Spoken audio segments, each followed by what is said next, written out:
Hello, and welcome to Inspirational Systemic Insights. Thank you for joining me today for another journey into the heart of healing.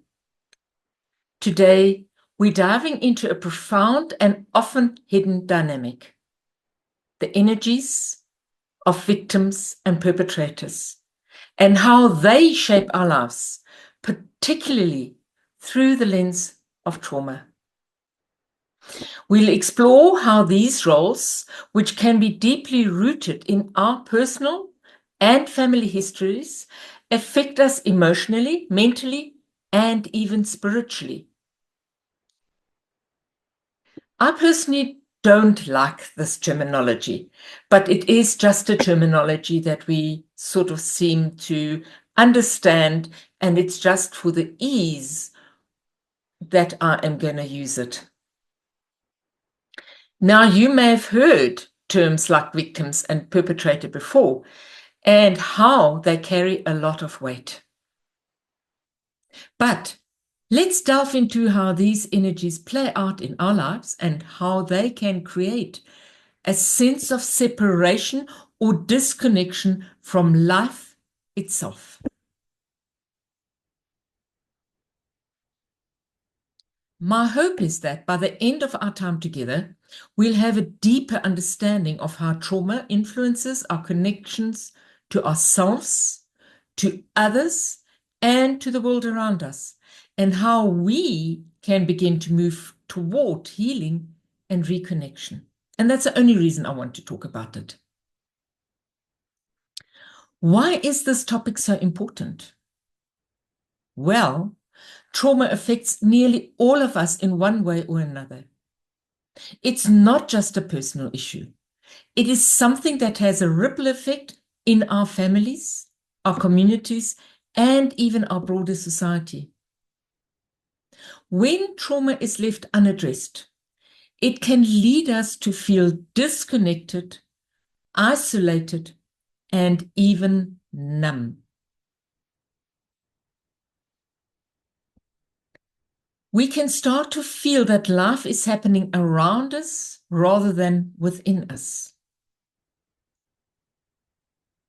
And we'll get to the understanding of the importance of when life happens around us and life happens within us a little later. So understanding these energies, the ways we sometimes feel like a victim, and sometimes it's not like you feel like the victim, but we have excuses like, I feel helpless, I feel powerless. Those are all different terms of victimhood. Sometimes we act out of perpetrator energy. Like, I need to get the upper hand. I'm going to tackle this. That tends to go into the perpetrator energy. And when we understand where we are at, then that can be incredibly freeing. Recognize these dynamics allow us to begin healing on a much deeper level, connecting more authentically with ourselves and the people in our lives. And in turn, this deeper connection fosters a sense of peace and wholeness, one that's possible for everyone. I was working with a lady this morning and she said, I get it, but it's so easy to just be angry. It is so easy just to feel helpless. And it's so easy. And this is the thing, is we are so used to what we always step into that we lose our sense of peace, that we lose our wholeness, and we think it's impossible. I can never get through this. So by the end of the session, she was like, I don't know, I'm not quite there yet, but I'm getting there. And so we want that peace and we want that wholeness, but to get there is often quite difficult. So I'm going to invite you to listen with an open heart. Whether you're here because you've experienced trauma, or you're supporting someone else through it, or maybe you're just simply curious, this message is for you. Let's begin this journey together toward a more connected, compassionate life. All right, let's dive in. Let's start by defining what we mean when we talk about victim and perpetrator energies. Now, it's important to note right away that these terms are not about blame or judgment. I want to be very clear. And you will understand by the end of this video why we don't talk about blame or judgment. Instead, we're looking at them as energetic roles that trauma can imprint on us. Patterns that we may unknowingly carry, often long after the original event has occurred. In essence, victim energy arises when someone experiences harm, a violation, or an overwhelming situation that makes them feel powerless to control. This energy can create a sense of vulnerability, which may initially help us seek support and safety. However, if unresolved, it can lead to a lasting feeling of powerlessness, where we see the world as a place where we're continuously vulnerable, unable to assert ourselves or regain control. In this sense, the person may feel as though they're trapped in this role, reliving the pain in subtle or overt ways, even when the threat has long passed. On the other hand, the perpetrator energy can be rooted in experiences where someone has been on the other side of the traumatic event, where they may have caused harm, either consciously or unconsciously. Perpetrator energy can emerge as a defense mechanism, often involving anger, guilt, or a desire to maintain control at all costs. And often we're not even aware of it. But this role too can persist long after the event has passed, manifesting in ways that can keep a person feeling isolated, defensive, and perhaps hardened as they attempt to keep others and even their own emotions at a distance. These roles often develop unconsciously, but they can profoundly shape our thoughts, behaviors, and relationships. As I say, sometimes we're not even aware of them. Now let's talk about how these energies affect us psychologically. When someone is caught in victim energy, it can bring about feelings of helplessness and shame. There are often a lingering sense of, why did this happen to me? And sometimes even self-blame. Victim energy can lead to a sense of disconnection from others, but also from oneself. People may feel disconnected from their own strength, their sense of agency, or their ability to take action. It's as though a part of them has been left behind in the moment of trauma, making it difficult to feel present or engaged with life. Perpetrator energy, on the other hand, is often equally isolating. When someone is carrying this energy, they may feel haunted by guilt, anger, or a constant need to control situations around them. There's often a deep fear of vulnerability, of being seen, or perhaps of being hurt themselves. And this energy can manifest in ways that creates emotional distance, not only from others, but from parts of themselves. In this way, it's as though the person has closed off parts of their heart, sometimes without even realizing it, to avoid confronting the pain or guilt of past actions. Both these roles can trap us in cycles of disconnection. And the key to healing, to breaking free, often begins with recognizing and understanding the patterns themselves. Because when we do, we can start to see that we are not these roles. What does that mean? It is something you have experienced, but it does not define who you are. And I'll explain this a little bit later. These energies may have shaped us, but they don't define who we truly are. Now that I've laid this foundation, let's move on to explore how these energies create a deeper sense of disconnection from life and what that means for us on our healing journey. Now that we've defined victim and perpetrator energies, let's dive a bit deeper into how trauma itself can lead to a sense of disconnection from life. When someone has experienced trauma, it often leaves an imprint that goes far beyond the original event. Trauma can cause people to feel emotionally numb, as though they've somehow separated from their feelings or from the world around them. And it can feel like there's a fog that surrounds them, creating a sense of isolation and making it hard to fully engage or connect with others. For some, this disconnection shows up as a feeling of being on the outside looking in,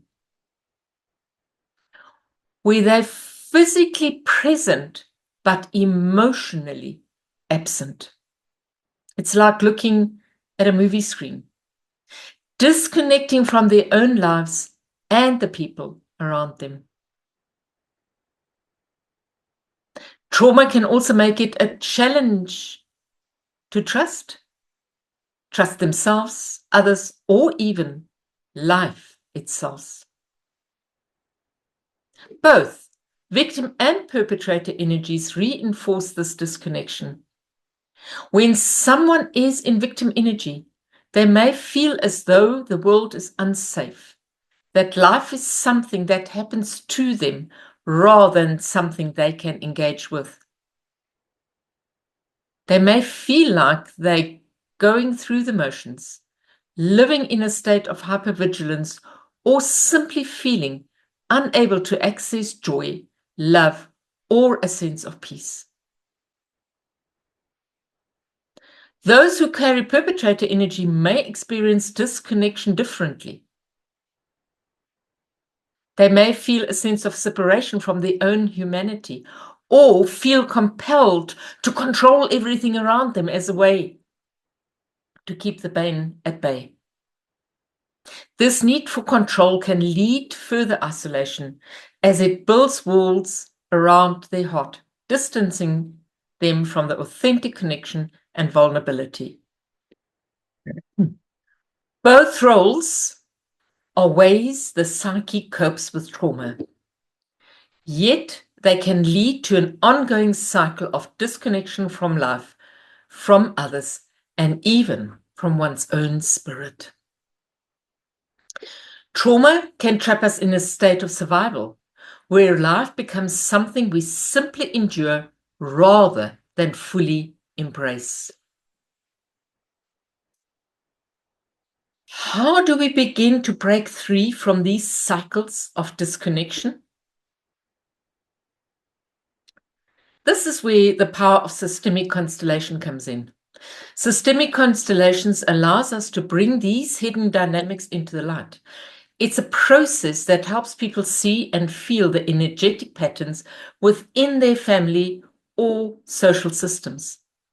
In our constellations, individuals are able to step back and observe how these energies play out in their lives and the lives of others within the system. We're often able to see how these roles have been unconsciously passed down through generations. For instance, perhaps as a grandparent lived through a traumatic experience and the resulting feelings of victimhood or perpetrator energy are carried forward in the family system. These energies can be passed down just like physical traits, influencing how future generations relate to life, often without any conscious awareness. Systemic constellations help us recognize these intergenerational patterns. They allow us to see the threads that bind us, sometimes in ways we never expected. And in doing so, they give us a way to release those patterns, to reclaim parts of ourselves that were left behind.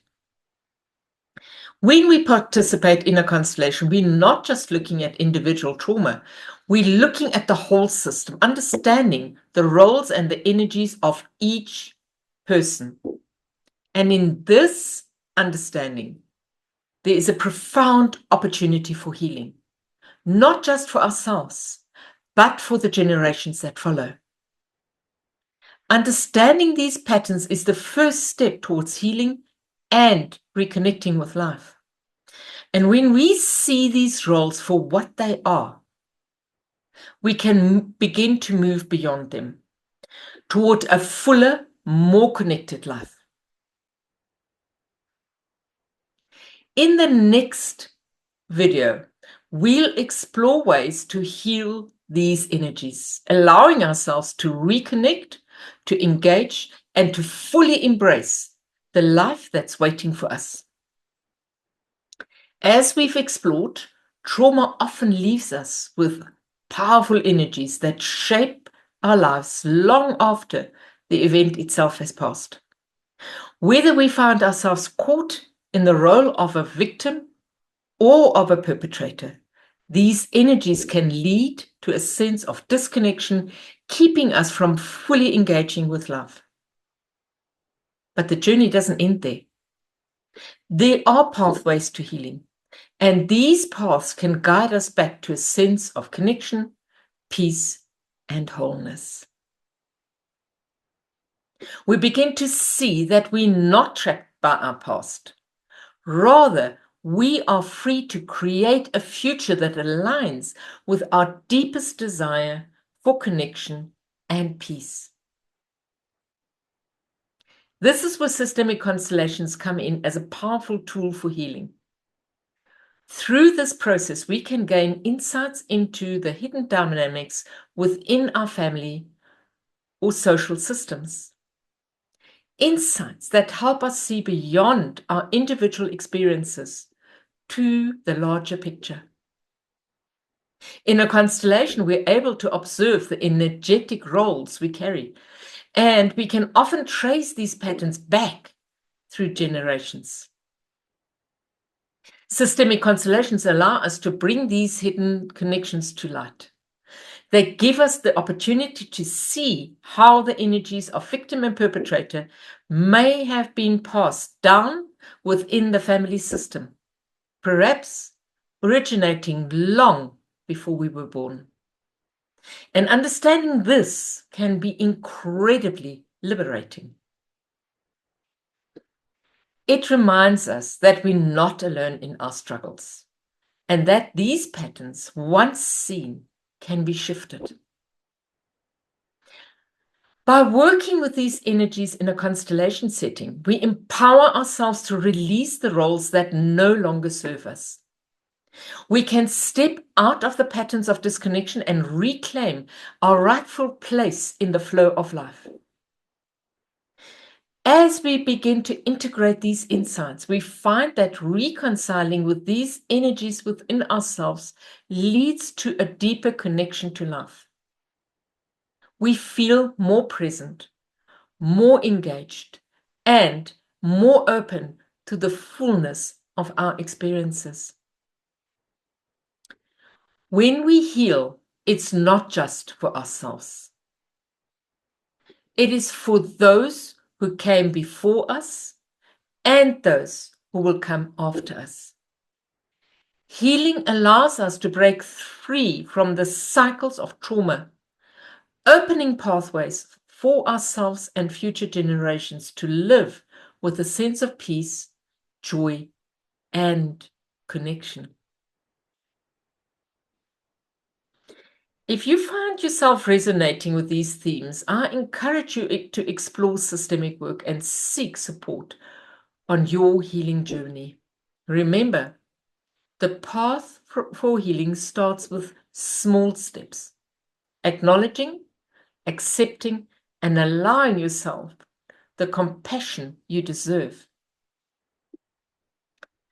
By doing so, you're not only reconnecting with life, but also awakening to the strength, resilience, and beauty that's been within you all along. Thank you for being on this journey and joining me today on this exploration of victim and perpetrator energies and the journey from disconnection to healing. May you continue to walk this path with courage, openness, and a heart full of compassion. As we've come to the end of this journey today, I'd like you to leave with a few final thoughts. Trauma, as we've seen, has the power to create a deep sense of disconnection in our lives. It can make us feel separated from the people we care about, from our own sense of self, and from life itself. That is why we want to look at it. And that is why we want to heal through it. But I want to emphasize that healing is not only possible, it is a path that leads us back to the connection, to peace, and to a greater sense of wholeness. Recognizing the energies of victim and perpetrator is a profound step in this process. When we bring awareness to these roles, we allow ourselves to step out of survival mode and into a place of greater freedom. By understanding how these energies may have shaped our lives, we begin to reclaim the power that trauma once held over us. This understanding isn't about placing blame or rehashing old wounds. It's about moving forward with compassion, acceptance, and a renewed commitment to ourselves and our healing journey. So, if today's message has resonated with you, I invite you to explore these themes in your own life. Take time to reflect on any pattern or role you might recognize, and remember that acknowledgement and acceptance are the first step towards transformation. If you have any thoughts, questions, or experiences that you'd like to share, I encourage you to engage with this community. Please feel free to leave a comment below. Your insights and reflections not only support your own healing, but they also create a space where others can feel inspired and supported on their journeys. And if you'd like to continue exploring these topics, consider subscribing to the channel. Our aim is to provide